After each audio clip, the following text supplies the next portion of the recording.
আসসালামু আলাইকুম সবাইকে। ইতিমধ্যে আপনারা টাইটেল দেখে বুঝতে পারছেন আমি আসলে আজকে কোথায় যাচ্ছি। বাসার পাশে রাস্তায় এসে দাঁড়িয়ে আছি, অটো নেই। তার জন্য আমি আর আমার বাবা ফটোশুট করছিলাম।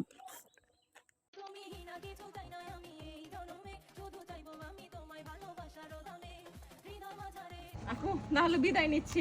আচ্ছা আপু, আল্লাহ হাফেজ। ঠিক আছে, আবার অনেক ভালো আসবেন, লাগলো দাওয়াত ইনশাআল্লাহ। রইলো। আমার আমি বাসা যেন অবশ্যই বরাবর যাবেন। আপনাদেরকে আপ্যায়ন করতে পারি, সেই আপ্যায়ন সুযোগ না, দিবেন আপনার একদিন। হচ্ছে যেইটুক আচার আচরণ ব্যবহার আমি খুবই মুগ্ধ, আমি খুবই খুশি আর কি। আচ্ছা করেন না আপু। না সমস্যা নেই, আসি আপু। হ্যাঁ আচ্ছা, আল্লাহ ভালো হাফেজ, থাকবেন। আল্লাহ হাফেজ, ভালো Okay. থাকবেন আপু, আসবেন আবার। বাবা আবার এসো, হ্যাঁ, আল্লাহ হাফেজ বাবা। এই যে টাটা দিয়ে আল্লাহ দাও। হাফেজ, আল্লাহ হাফেজ বাই বাবা। Bye, see you. See you, tata. আশা করছি আপনারা ভিডিও ক্লিপ দেখে বুঝতে পারছেন সাথী আপু বাস্তবে আসলে কতটা মিশুক এবং ভালো মনের মানুষ। যাই হোক, ফটোশুট করে নিলাম আপুর সাথে। আর ব্যক্তিগতভাবে আমি বলবো সাথী আপু একজন সেলিব্রিটি হয়েও যার মনের মধ্যে একজন ভালো মনের অহংকার নেই, খুবই ভালো মনের মানুষ।